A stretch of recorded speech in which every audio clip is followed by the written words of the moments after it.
আসসালামু আলাইকুম সুপ্রিয় শিক্ষার্থী বন্ধুরা, একটি মাত্র ক্লাসেই মানসিক দক্ষতা অংশ থেকে আপনি অনায়াসেই 5 থেকে 7 মার্কস পেয়ে যেতে পারেন। আপনারা লক্ষ্য করুন, এখানে আমি 9টি অঙ্ক লিখে রেখেছি মানসিক দক্ষতা অংশ থেকে। এই 9টি অঙ্ক থেকেই বিসিএস প্রিলিমিনারি পরীক্ষায় প্রায় 5 থেকে 7 মার্কসের প্রশ্ন প্রায় প্রতি বছরই হয়ে থাকে। আমরা এই 9টি অঙ্কের সমাধান ক্লাসে শিখে নিই। চলুন আমরা প্রথমে যে 1 নম্বর অঙ্কটি দেখতে পাচ্ছি সেটি হচ্ছে 0.2 প্লাস 0.03 যোগ 0.04। এই ধরনের একটা অঙ্ক বিসিএস প্রিলিতে প্রায় আসে। হ্যাঁ, দশমিকের অঙ্ক। আমরা এটাকে কি করতে পারি, এখানে দশমিক শূন্য ছাড়া শুধুমাত্র যে সংখ্যাগুলো আছে আপনি প্রথমে সেই সংখ্যাগুলোকে গুণ করে নেবেন। দেখেন এখানে আছে 2, এখানে আছে 3, এখানে আছে 4। আচ্ছা, এখানে একটা শূন্য দিয়ে দিই আমরা। হ্যাঁ, তাহলে আমাদের বুঝতে আরো সুবিধা হবে। এখানে আছে হচ্ছে 4। তাহলে দেখেন এখানে আমরা প্রথমে 2, 3 আর 4 কে গুণ করব। তাহলে কি হয়, 2 আর 3 গুণ করলে হয় কত, 6। 6 আর 4 গুণ করলে কত হয়, 24। আপনি প্রথম যে কাজটি হবে, আপনি 24 লিখে ফেলেন একদম ডান পাশে। হ্যাঁ, এখন দেখেন এখানে সংখ্যা কয়টা, দশমিকের পর এখানে সংখ্যা 3টা, এখানে দশমিকের পর সংখ্যা 2টা, তাহলে কয়টা হলো 5টা, এখানে দশমিকের পর সংখ্যা 1টা, তাহলে দশমিকের পর মোট সংখ্যা হইতে হবে আমাদের 6টা। আমরা এখনো পর্যন্ত সংখ্যা পাইছি কয়টা, গুণ করার পরে 2টা। আপনি এখানে দশমিক বসাবেন, বসানোর পরে তাহলে 6টা সংখ্যা হইতে আমরা 2টা পাইছি, আরো কয়টা প্রয়োজন, 4টা। সেই 4টা আমরা 4টা শূন্য দ্বারা পূরণ করে দেব। হ্যাঁ, এরকম যে কোনো অঙ্ক যদি আসে দশমিকের অঙ্ক, আমাদের প্রথম কাজটা হচ্ছে এখানে প্রদত্ত মূল যে সংখ্যাগুলো আছে শূন্য ছাড়া, সেই সংখ্যাগুলোকে আমরা গুণ করে দিব। গুণ করে দেওয়ার পর যে মানটা আসবে আমরা সেটা ডান পাশে লিখব। লেখার পর এখানে গুনবো যে দশমিকের পর কয়টা সংখ্যা আছে, যেমন এখানে আছে 3টা, 2টা, 5টা, 6টা। হ্যাঁ, আর তারপরে আমাদের কাজটা হবে কি, এখানে এই 6টা সংখ্যা দশমিকের পর আমার এখানেও 6টা থাকতে হবে। তো যে সংখ্যাটা আমরা বসাইছি সেটা ছাড়া 6টা সংখ্যা পূরণ করতে যেটুকু লাগে সেই কয়টা আমরা শূন্য দ্বারা পূরণ করে দেব। এরকম একটা অঙ্ক বিসিএস প্রিলিতে প্রায় আসতে দেখা যায়। আচ্ছা, আমরা এবার 2 নম্বর অঙ্কে চলে যাই। দেখেন কোন সংখ্যাটি বড় বা কোন সংখ্যাটি ছোট, এরকম একটা প্রশ্ন আসে। আমি অপশনগুলো লিখতেছি। দেখেন 3, 5, তারপরে হচ্ছে 5, 8, তারপরে 6, 11, 8 আর 14। হ্যাঁ, তো এই অঙ্কটা আপনারা যেভাবে করতে পারেন, এটা হচ্ছে করার একটা শর্টকাট টেকনিক আছে। শর্টকাট টেকনিকটা হচ্ছে আপনি প্রথমে এই দুইটার হিসাব করবেন, তারপরে এই দুইটার হিসাব করবেন। হ্যাঁ, তারপরে এই দুইটা থেকে আমরা যে কোনো একটা পাবো, আবার এই দুইটা থেকে যে কোনো একটা পাবো, তারপরে যে দুইটা একটা একটা করে পাবো সেটার মধ্যে আবার হিসাব করতে হবে। কিভাবে করি আমরা, প্রথমে যে কাজটা আপনাকে করতে হবে, আপনি এই বরাবর গুণ করতে হবে। 3 আর 8 গুণ করলে কত হয়, 24। এটা লিখবেন আপনি প্রথমে। এরপরে 5 আর 5 গুণ করলে কত হয়, খেয়াল করেন, 5 আর 5 গুণ করলে হয় 25। এখন দেখেন 24 এবং 25 এর মধ্যে কোনটা বড়, 25 বড়। 25টা কোন বরাবর আছে, এই বরাবর। আপনি তার মানে আমার যুদ্ধের ময়দানে, আমি ধরে নেন এটা একটা যুদ্ধের ময়দান। হ্যাঁ, যুদ্ধের ময়দানে এখনো পর্যন্ত টিকে আছে কি, এইটা কিন্তু টিকে থাকলো, আমরা এটা মুছে দিই। হ্যাঁ, এই অংশটা কিন্তু থাকলো না, কারণ এটা ছোট হয়ে গেছে। হ্যাঁ, এটা থাকলো। এরপরে দেখেন আমরা এই দুটার মধ্যে আবার হিসাব করি। এই দুটার মধ্যে প্রথমে এই বরাবর গুণ করতে বলছিলাম, এই দুটো গুণ করেন। 14 আর 6 গুণ করলে কি হয়, 4, 6, 24, হাতে থাকে 2, 6 কে 6 আর 2, 8, 84। আর এই বরাবর গুণ করেন, 8 আর 11 গুণ করলে কি হয়, 8 আর 11 গুণ করলে হয় 88, 88। হ্যাঁ, তাহলে দেখেন 84 আর 88 এর মধ্যে বড় কে, 84, 88 এর মধ্যে বড় হচ্ছে 88। তাহলে এখান থেকে যুদ্ধের ময়দান থেকে হারিয়ে যাবে কোনটা, এইটা।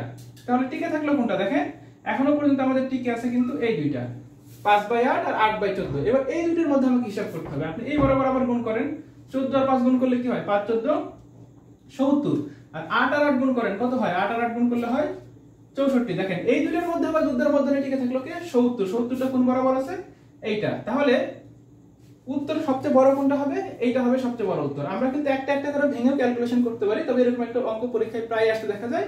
আমরা শুধুমাত্র এই হিসাবটা মাথায় রাখবো, প্রথমে 2টা নিয়ে হিসাব করব, পরে 2টা নিয়ে হিসাব করব। সেটার মধ্যে যেগুলো যুদ্ধের ময়দানে টিকে থাকবে, যদি বড় আসে আমরা বড় মানটা রেখে দেব, যদি ছোট আসে ছোট মানটা রেখে দেব। হ্যাঁ, আর অবশ্যই মাথায় রাখতে হবে প্রথমে কিন্তু এই দুইটা গুণ করতে হবে, তারপরে হচ্ছে এই বরাবর গুণ করতে হবে। তো এইটা হচ্ছে একটা টেকনিক। তারপরে আমরা 3 নম্বর অঙ্কে আসি। খেয়াল করেন, ঘড়িতে 2টা 30 মিনিট যদি হয়, তবে ঘন্টা এবং মিনিটের কাঁটার মধ্যবর্তী কোণটা কত। এটা দুই ভাবে করা যায়, আমরা শুধুমাত্র একটা নিয়ম দেখাচ্ছি। এটা হচ্ছে ঘড়িতে যদি 2টা 30 মিনিট বাজে, এটার জন্য একটা সূত্র আছে, আপনারা অনেকেই সূত্রটা জানেন, যে 11m - 60h/2। হ্যাঁ, এটা হচ্ছে সূত্রটা। এখন এখানে m ফর মিনিট আর h ফর আওয়ার বা ঘন্টা, তাহলে আমরা মিনিটের জায়গায় মানটা বসাই দিই। 11m, m টা কত, 30 মিনিট, আপনি এখানে 30 বসাই দেন।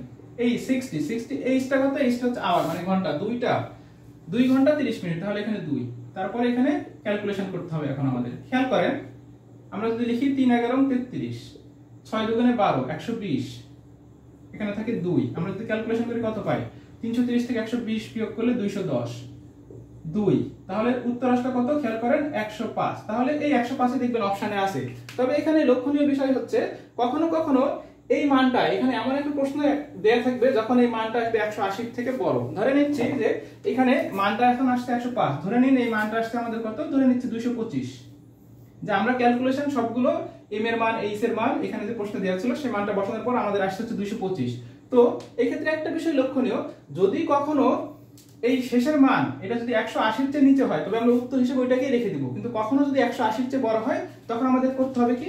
সেই মানটা 360 থেকে বিয়োগ করতে হবে। ধরেন মানটা আসছে 225, তাহলে আমরা কি করব? 360 থেকে 225 বিয়োগ করব, মানে যে মানটা আসবে 5 থেকে 10, 5 7 থেকে 1, 1 আর 2 3, 3 আছে 6 হবে, 3 হলে এই যে 135। অর্থাৎ তখন কিন্তু উত্তর অন্য একটা হবে। হ্যাঁ, যদি ধরে নিচ্ছে এমন একটা মান আসলো যে মানটা আসছে আমাদের 350, হ্যাঁ, তখন উত্তর হবে কি? সেটার উত্তর হবে 10। হ্যাঁ, তার মানে সোজা হিসাব হচ্ছে যদি 180 এর চেয়ে ছোট হয় আমরা ওটাই রেখে দেব, 180 এর চেয়ে বড় হলে সেটাকে 360 থেকে বিয়োগ করে দেব। এইটা একটা গেল সমাধান। এরপরে আমরা চতুর্থ যে সমাধানটা আছে, আয়নাতে 9টা 30 মিনিট বাজে, বাস্তবে কত? অথবা প্রশ্নটা এরকমও থাকতে পারে, বাস্তবে 9টা 30 বাজে, আয়নাতে কত? এটা সহজ শর্টকাট টেকনিকটি, সেটা হচ্ছে আপনারা 12টা থেকে ওই সংখ্যাটা বিয়োগ করে দিবেন, সবচেয়ে সহজ যে টেকনিকটি। তো 12টাকে না লিখে আমরা আরো যদি সহজভাবে 11টা 60 লিখি, এটাই কিন্তু 12টা, আমরা এভাবে লিখতে পারি।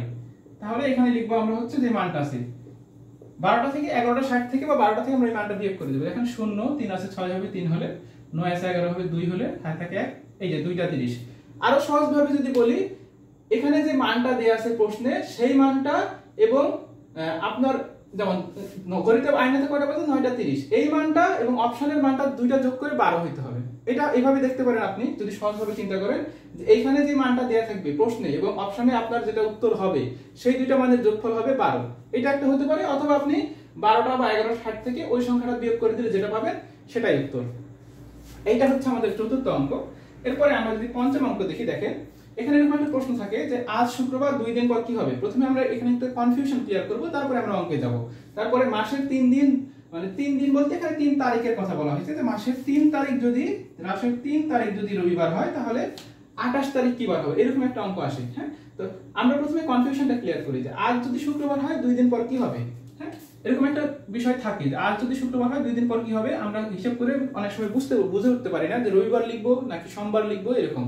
তো আমি এটার ক্ষেত্রে যে টেকনিকটা বলবো, ধরে নিন যে আজ শুক্রবার 2 দিন পর কি, এই যে 2 দিন পর, এই পরের জন্য আপনি কি করবেন? এই পর লেখার সংখ্যার জন্য, মানে পর লেখাটার জন্য এখানে যোগ দিবেন। যদি এখানে থাকতো 2 দিন আগে কি, হ্যাঁ, তাহলে আপনি শুধুমাত্র বিয়োগ দিবেন। মানে পর যদি থাকে আপনি যোগ দিবেন, যদি আগে থাকে বা পূর্বে থাকে আপনি তখন বিয়োগ চিহ্ন দিবেন।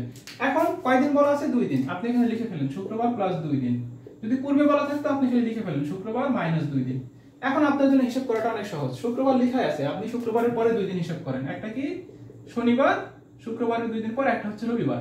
আর যদি পূর্বে বলতো তাহলে আমরা কি করতাম? বৃহস্পতিবার, বুধবার। এইটা যে কোনোটাই আসুন, আপনি শুধুমাত্র এইভাবে হিসাব করবেন। 2 দিন পর যদি বলে আপনি প্লাস দিয়ে দিবেন, পরের জন্য পূর্বের জন্য মাইনাস, তারপরে 2 দিন লিখবেন। এইটা হচ্ছে কনফিউশনটা ক্লিয়ার।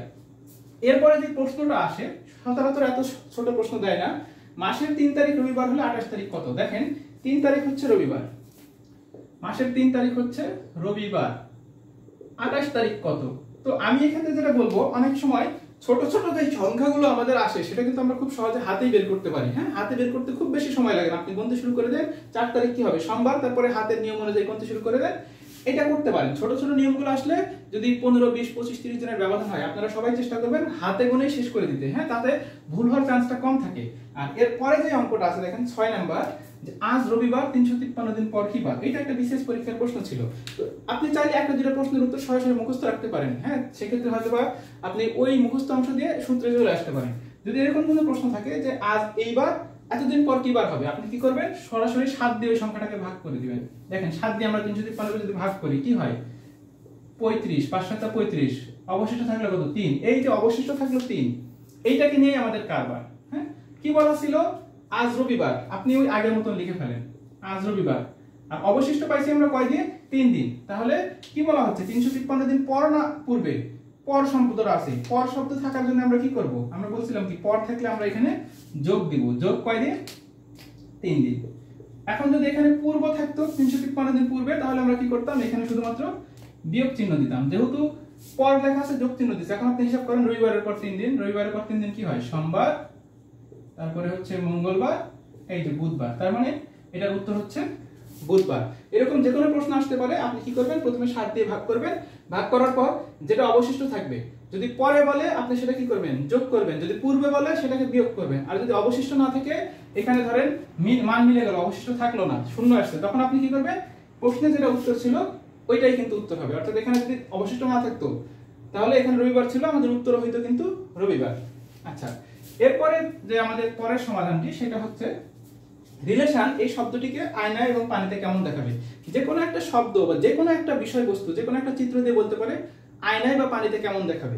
এটার সবচেয়ে সহজ যে টেকনিকটি, আপনি পরীক্ষার খাতায় ফাঁকা একটা জায়গা দেখে, হ্যাঁ, এই রিলেশন শব্দটি লিখে ফেলবেন। ফাঁকা জায়গা বলতে কিরকম? এই পাশে লিখলে তাতে ওই পাশে দেখা যায়, এইরকম। হ্যাঁ, তারপরে আপনি যে কাজটা করতে পারেন, ধরে নিন যে এটা একটা পৃষ্ঠা, হ্যাঁ, পুরো একটা পৃষ্ঠা, এই পৃষ্ঠার মধ্যে আপনি এক জায়গায় লিখছেন রিলেশন। এরপরে আপনি এই বরাবর খালি পৃষ্ঠাটাকে উল্টাবেন। হ্যাঁ, আমরা দুই ভাবে শিখবো, একটা হচ্ছে নিচ থেকে পৃষ্ঠা উল্টাবো, আর একটা হচ্ছে এই সাইড থেকে পৃষ্ঠা উল্টাবো। তো পানির ক্ষেত্রে আমাদের কি উল্টাইতে হবে? এই যে ডান সাইড থেকে পৃষ্ঠাটা উল্টাইতে হবে, বা বাম সাইড থেকে, মানে ডানে বামে উল্টাইতে হবে। পানির ক্ষেত্রে, আয়নার ক্ষেত্রে আমরা কি করতে পারি? শুধুমাত্র আপনি এই পাশ থেকে পৃষ্ঠাটা উল্টাই দেন, উল্টানোর পরে অপর পৃষ্ঠায় লেখার যে ছাপটা পড়ছে সেটা হচ্ছে আয়নায় দেখা যাবে, এরকম। আর পানির ক্ষেত্রে কি হবে? একই শব্দটা পানির ক্ষেত্রে শুধুমাত্র কি দেখা যাবে? আয়নার ক্ষেত্রে কি বললাম? ডানে বামে। হ্যাঁ, আর হচ্ছে পানির ক্ষেত্রে এই শব্দটাকে লিখে আপনি যে নিচের দিক থেকে পৃষ্ঠা উল্টাবেন। হ্যাঁ, নিচের দিক থেকে পৃষ্ঠা উল্টাইলে যে ছাপটা দেখা যাবে সেটা হচ্ছে পানিতে। খুবই সহজ, আপনি বাসায় প্র্যাকটিস করে দেখতে পারেন। যে কোনো একটা শব্দ বা বস্তু, যে কোনো চিত্র আপনি শুধুমাত্র ডানে যদি উল্টান, ডানে, তাহলে দেখবেন যে ওটা আয়নাতে ওইরকম দেখাবে, আর যদি নিচ থেকে উল্টান সেটা হচ্ছে পানিতে ওইরকম দেখাবে। তো অপশনগুলো আপনি টেস্ট করলেই কিন্তু তখন বুঝে উঠতে পারবেন যে কোন অপশনটা আছে। হ্যাঁ, এইটা একটা গেল। এরপরে যে প্রশ্নটি আছে, নিচের কোন শব্দটি বাস্তবের সাথে আয়নায়, মানে দুটোতে এক দেখাবে, আবার বাস্তবে বা পানিতে একই রকম দেখাবে। তো এটার জন্য আমরা ছোট্ট একটা শর্টকাট টেকনিক শিখতে পারি। আমি ধরেন গল্প আকারে যদি বলি, ধরেন আপনার কোনো ভাই আছে, সে খুব মোটা। হ্যাঁ, এই আপনার এই মোটা ভাইটি কি হয়েছে? যে প্রেমে বারবার ছ্যাঁকা খায়, ছ্যাঁকা খাওয়ার কারণে মানে সে অসহায় হয়ে পড়ে। হ্যাঁ, তারপরেও দেখা যায় যে একসময় কি তার এক্স, অনেকগুলো এক্স হয়ে গেছে, কিন্তু সে আসলে এক্স কে ভুলতে পারে না। হ্যাঁ, আপনার ধরেন কোনো মোটা ভাই, সে এক্স কে ভুলতে পারে না। আপনি তাকে কি বলতে পারেন? যে মোটু ভাই, হোয়াই এক্স। আপনি তাকে বলতেছেন যে মোটু ভাই, তুমি কেন এখন এক্স কে নিয়ে পড়ে থাকবা, তুমি নতুন কিছু ট্রাই করো। হ্যাঁ, এরকম কিছু বলতেছো। তাহলে মোটু ভাই হোয়াই এক্স, দেখেন তো এখানে কয়টা শব্দ আছে? এখানে আছে 4টা, এখানে আছে 3টা, 7টা, এখানে আছে 3টা, 10টা, এখানে আছে এক্স একটা, 11টা। এই 11টা শব্দ বাস্তবে এবং আয়নায় একই রকম দেখায়। এখন পরীক্ষার হলে প্রশ্ন এইভাবে থাকে না, প্রশ্নটা থাকে নিচের কোন শব্দটি বাস্তবে এবং আয়নায় একই রকম দেখাবে। আপনি দেখবেন অপশনে এই 11টা শব্দের মধ্যে আছে কিনা, যদি এই 11টা শব্দের মধ্যে থাকে ওইটাই উত্তর। আর পানির ক্ষেত্রে কি হবে? এটা হচ্ছে আয়নার ক্ষেত্রে। আর পানির ক্ষেত্রে কি হবে? পানির ক্ষেত্রে একটা সূত্র আছে, এটা হচ্ছে ধরেন যে আপনার একটা ষাঁড় আছে, ষাঁড়কে আমরা কি বলি? অক্স। আপনি তাকে এমনি মজা করে ডাকতেছেন, হে ষাঁড় আসো তোমাকে 5টা ভিটামিন খাওয়াই। হ্যাঁ, হাই অক্স, হে ষাঁড় আসো তোমাকে 5টা ভিটামিন খাওয়াই। 5টা ভিটামিন কি কি? শুধু ভিটামিন এটাকে বাদ দিবেন, বাকি 5টা ভিটামিন আমরা কি জানি? বি, সি, ডি, ই আর কে। 6টা ভিটামিনের মধ্যে এ বাদ দিয়ে এই 5টা ভিটামিন আপনি কাকে খাওয়াচ্ছেন? আপনার ষাঁড়কে মজা করে ডাকতেছেন, হাই ষাঁড়। দেখেন এখানে কয়টা শব্দ হইলো? এখানে 2, এখানে 2, 4টা, এখানে 5টা, 9টা। এই 9টা শব্দ হচ্ছে আপনার বাস্তবে এবং পানিতে একই রকম দেখাবে। এখন যদি প্রশ্ন আসে যে নিচের কোনটি বাস্তবে এবং পানিতে একই রকম দেখাবে, আপনি দেখবেন অপশনে এই শব্দগুলো আছে কিনা। এটা হচ্ছে। আর লাস্টে আমাদের আর একটি প্রশ্ন বাকি আছে, খেয়াল করেন। সেটা হচ্ছে কি যে 100 কেজি, মানে এখানে একটা চিত্র দেয়া আছে, ছক দেয়া আছে, দেখেন এখানে ভারসাম্য করা আছে, বলা হচ্ছে যে দুই পাশে ভারসাম্য করতে হবে। দেখেন ভারসাম্যের এক পাশে দেওয়া আছে 100 কেজি 7 মিটার। তো এটা সহজ উপায় কি? যে এই পাশে যতটুকু আছে আমাকে এই পাশে ততটুকুই রাখতে হবে, তবেই ভারসাম্যটা হবে। তাহলে আমরা এটাকে কিভাবে করতে পারি? এই পাশে দেখেন 100 আর এখানে কি আছে 7, তার মানে এই পাশে যতটুকু আছে এই ভারসাম্যের অর্থ হচ্ছে সমান, তাহলে এই পাশে ততটুকু হতে হবে। m 5 আর এইটা আমাদের দেখুন দেয়া নাই, তাহলে আমরা এটা এইভাবে লিখতে পারি। তাহলে কি হয় দেখেন তো, 100 গুণ 7, এই 5টাকে যদি এপারে নিয়ে আসি 5 হয়ে যায় ভাগ, সমান সমান এইটা। তাহলে আমরা যদি ক্যালকুলেশন করি 5 দিয়ে 100 কে কাটলে হয় 20, 7 দুগুণে 40, 140। তার মানে এই যে এটার মান হচ্ছে কত? 140। এরকম একটা প্রশ্ন প্রায় পরীক্ষায় আসতে দেখা যায়। তো সুপ্রিয় শিক্ষার্থী বন্ধুরা খেয়াল করুন, আমরা কিন্তু 9টা টাইপের ম্যাথ খুবই সহজে অল্প সময়ের মধ্যে শিখে ফেললাম। তো এই 9টা টাইপের ম্যাথ বা মানসিক দক্ষতা পরীক্ষায় কিন্তু প্রায় আসতে দেখা যায়। যদি ভাগ্য ভালো হয় এবং যদি সবকিছু ঠিকঠাক থাকে, প্রতিবারের ন্যায় প্রশ্ন হয়, তাহলে এই 9টা ম্যাথ থেকে কিন্তু আপনি অনায়াসে 5টা 6টা বা 7টা ম্যাথ কমন পেয়ে যেতে পারেন। তো এটি ছিল আমাদের আজকের আয়োজন। যদি ভিডিওটি ভালো লেগে থাকে লাইক, কমেন্ট এবং শেয়ার করবেন এবং বন্ধুদের সাথে ছড়িয়ে দিবেন। ধন্যবাদ সবাইকে।